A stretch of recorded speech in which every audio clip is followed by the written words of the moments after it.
La Tuscia Viterbese, una terra ricca di storia e tradizioni, dove ancora oggi si respira un'atmosfera antica, dove la gente continua a portare avanti con orgoglio le proprie tradizioni, dove l'agricoltura, la caccia e i cavalli hanno rappresentato, oltre ad una grande risorsa, anche un aspetto della storia locale. Una terra di grandi civiltà come quella etrusca e quella romana, custode di inestimabili gioielli medievali e rinascimentali, di palazzi, di castelli, di borghi medievali, con i suoi ampi spazi incontaminati. Tornare in questi luoghi risveglia in me ricordi di gioventù, quando con il mio amico Gianluca indossavamo i panni di due cavalieri erranti, cavalcando su sentieri antichi, battuti da uomini di una volta o da pellegrini, che dalla Francia, percorrendo la via Francigena, arrivavano a Roma. Ricordi indelebili che saranno per sempre nel mio cuore. Siamo nella Tuscia Viterbese, tra Tuscania e Monte Romano. Siamo qui per incontrare un cacciatore professionista e appassionato fotografo naturalista, Pierpaolo Fondi. Quello che lo appassiona maggiormente del suo lavoro è stare a stretto contatto con la natura. Insieme al suo affidatissimo guardiacaccia Adolfo, gestisce dagli anni '80 una delle aziende faunistiche più belle d'Italia.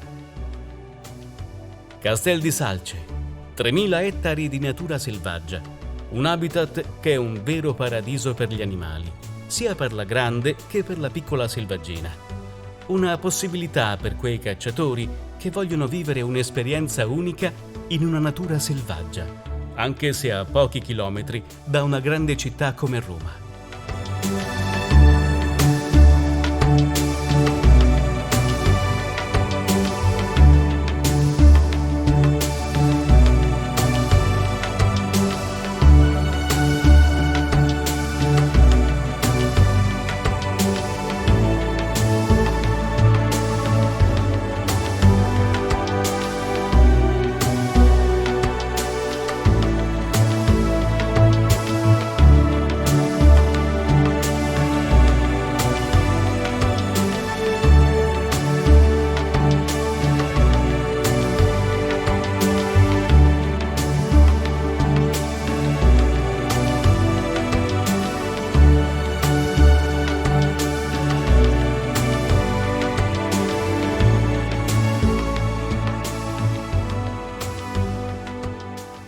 C'è da considerare che in tutta l'azienda, su tutto il territorio dell'azienda, abbiamo come palchetti per la caccia al cinghiale, sono più di 500, saranno 520, 30, una cosa del genere. E queste fatte così invece con le foglie, insomma, diciamo, camouflage, sono circa 27, 28 per la caccia di selezione, adibite esclusivamente alla caccia di selezione, che qui da noi si fa solo da appostamento, non si può fare la cerca, cioè mattina e sera, da un'ora prima del sorgere del sole a un'ora dopo e da un'ora prima del tramonto a un'ora dopo il tramonto. Questo è quello che ci consente la legge regionale per la caccia e selezione qui dentro le aziende faunistiche. Questa è una zona per esempio di selezione sia per il capriolo che per il cinghiale. C'è una visuale ampia e ti permette fino a tarda sera, nell'orario ovviamente consentito, di poter sparare. Sono fatte in modo tale da essere il più mimetizzate naturalmente possibile. Per alcune usiamo addirittura le piante vere, per l'altro usiamo quel materiale che si usa adesso, che sono le foglie finte o le foglie, insomma quei fogli che si mettono intorno un po' tipo ombreggiante, però fatto di foglie, che devo dire funziona perfettamente per gli animali. L'importante poi ovviamente è sempre il vento e la posizione. L'animale a vento buono ti arriva a 1 metro, a vento cattivo a 300 metri risente e scappa. Però queste attane qui funzionano tutte quante e cerco con queste di coprire tutto il raggio a disposizione che ho, zona per zona. Diciamo che per ogni zona ce ne sono 2-3. Consideriamo che tutta l'azienda sono quasi 3.000 ettari, abbiamo 30 altane per la caccia di selezione. Questa è un'altra postazione di quella a terra che chiamiamo paratine, oltre quelle alte, perché abbiamo sempre un'ottima visuale ed è più nascoste, a parte che te possono arrivare pure da dietro, perché comunque gli animali escono dal bosco.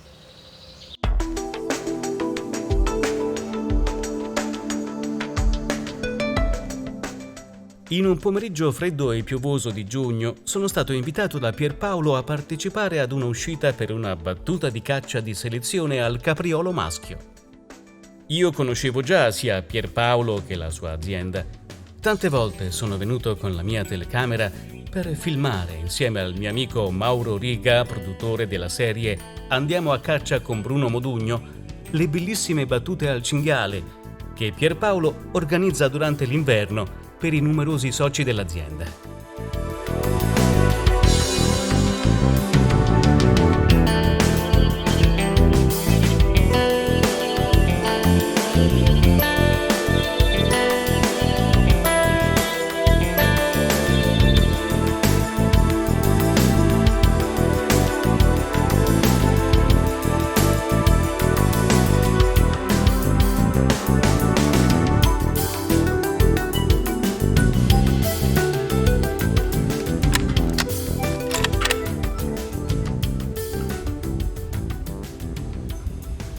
Cominciato a piovere, come abbiamo detto prima,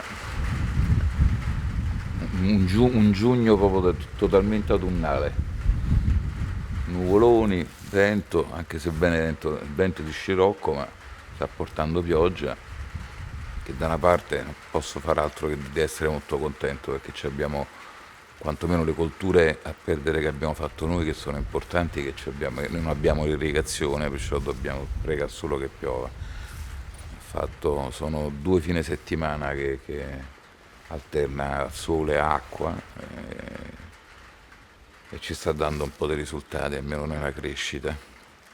Tutto ciò è importante più che altro, più che per i grandi animali, cinghiali e caprioli eccetera, per la piccola selvaggina, per le starne, per i fagiani, per le pernici, perché ricresce quell'erbetta fresca, le lepri eccetera. Certo, stasera comincia pure a sentire un po' freddo, la speranza è sempre quella del gran bel cinghiale o un capriolo discreto, vediamo come va. Tanto siamo coperti, perché stasera stiamo in una altana pienamente coperta, riparata, l'acqua non la prendiamo, dipende, speriamo che non ci arrivi un fulmine perché è tutta da ferro e abbiamo una quercia vicino, però secondo me se passata questa passata d'acqua che sta facendo adesso si calma un attimo, è il momento buono che magari ci abbiamo fortuna e esce l'animale. Adesso dobbiamo pensare un attimo a ripararci però.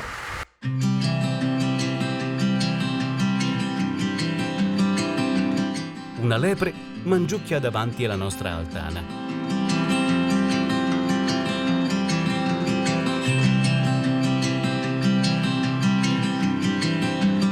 Un gruppo di cinghiali, delle mamme con i loro piccoli.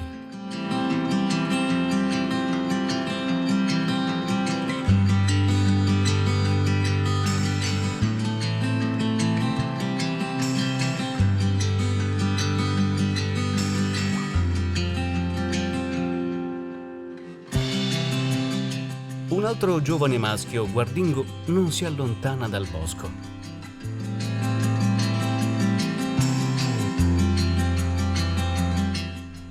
Pierpaolo lo mette sotto tiro, ma non è quello che stiamo aspettando. E il cinghiale, come se avesse percepito il pericolo con molta calma, rientra nel fitto del bosco.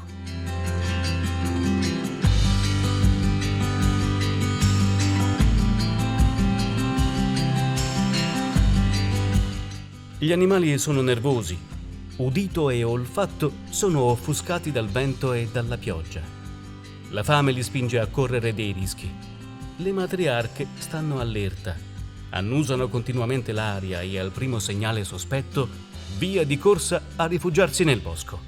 Con questo tempo sono facile preda dei predatori, anch'essi a caccia per lo stesso loro motivo, la necessità di nutrirsi.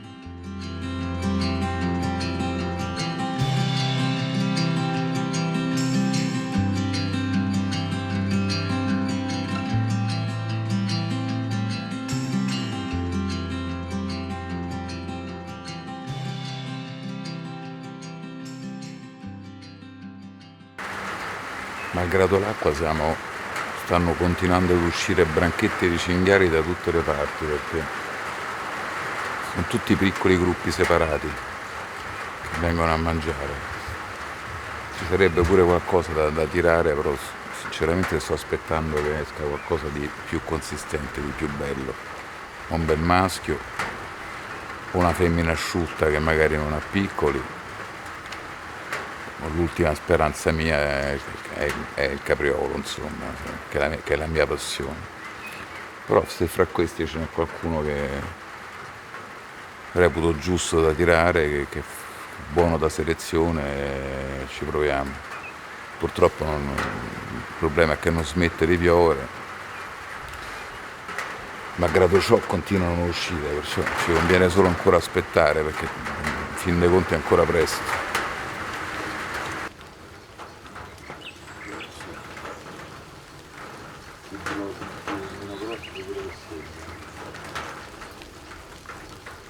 Mentre noi aspettiamo con determinata pazienza, voi guardate cosa è successo in questa altana solo poche sere fa.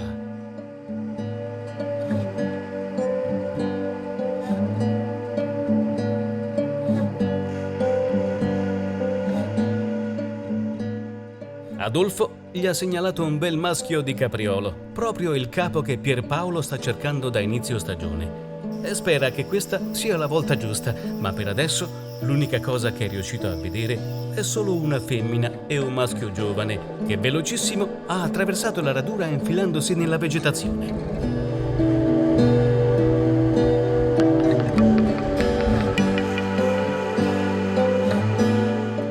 Dopo un po' qualcosa attira la sua attenzione. Eccolo, è lui. È molto lontano. Saranno circa 300 metri. Un tiro azzardato.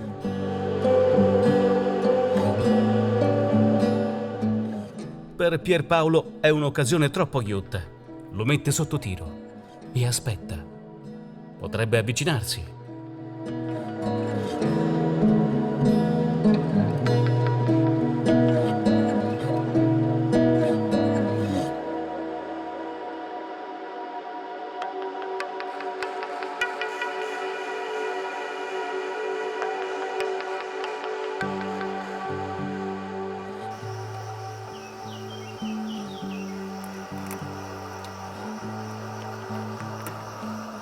Pierpaolo prende la sua decisione e dopo qualche respiro profondo e la massima concentrazione lascia partire la fucilata.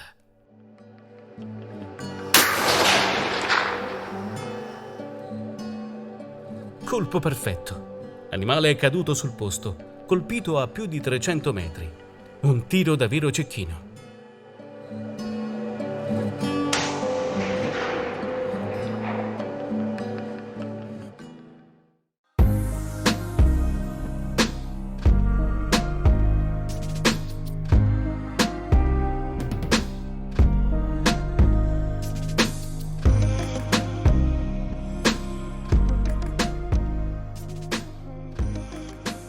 Purtroppo il problema è che non smette di piovere, malgrado ciò continuano a uscire, perciò ci conviene solo ancora aspettare, perché in fin dei conti è ancora presto.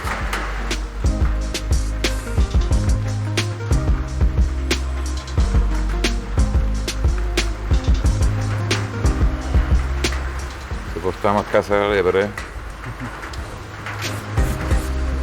No, la proprio morire.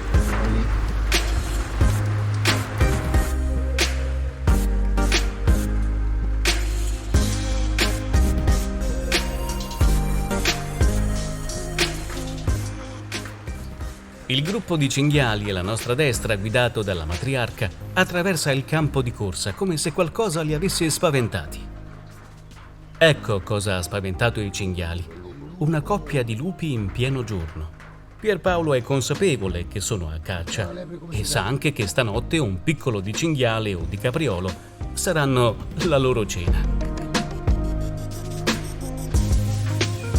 Ecco.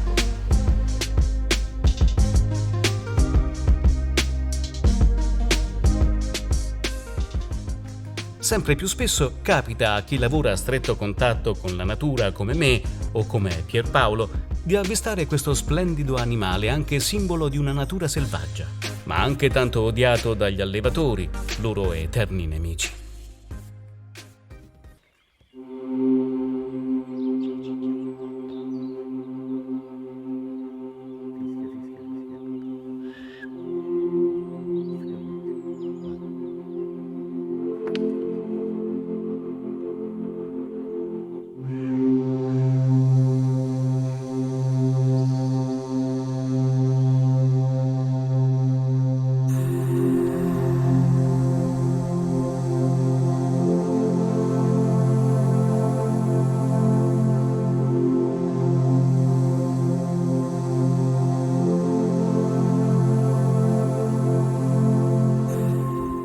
I cinghiali e i caprioli sono una risorsa economica importante per l'azienda. Ospite importante come Angelo Molinari, che da anni ha scelto questa azienda per le sue battute di caccia al cinghiale e per la caccia di selezione.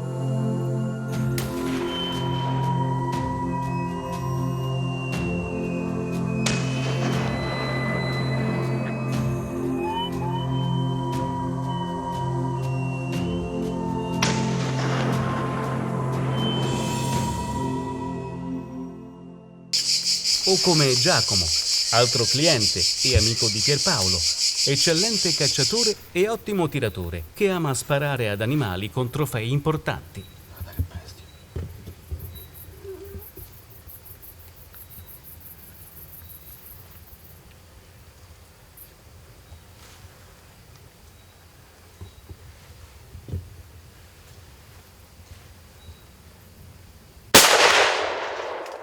Preso.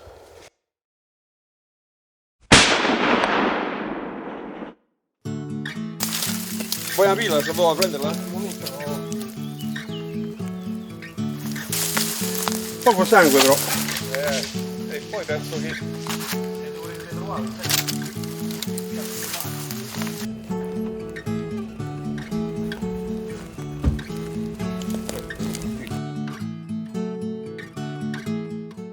Il sole sta calando, la pioggia continua a cadere incessante. Per stasera decidiamo di mollare. Ma non ci arrendiamo e ci riproveremo la prossima volta. I caprioli non si sono fatti vedere. Forse per il tempo? O forse per la presenza dei lupi? Questo non potremo mai saperlo. Con il mio lavoro ho imparato che all'imprevedibilità degli animali selvatici non c'è mai fine. La caccia di selezione all'aspetto può sembrare noiosa. A volte si aspetta per ore ed ore senza vedere niente. Ma oggi qui a Castel di Salce, su questa altana, io e Pierpaolo non ci siamo sicuramente annoiati. Ho avuto la sensazione di essere parte integrante di uno spettacolo meraviglioso che solo una natura selvaggia e incontaminata sa offrire.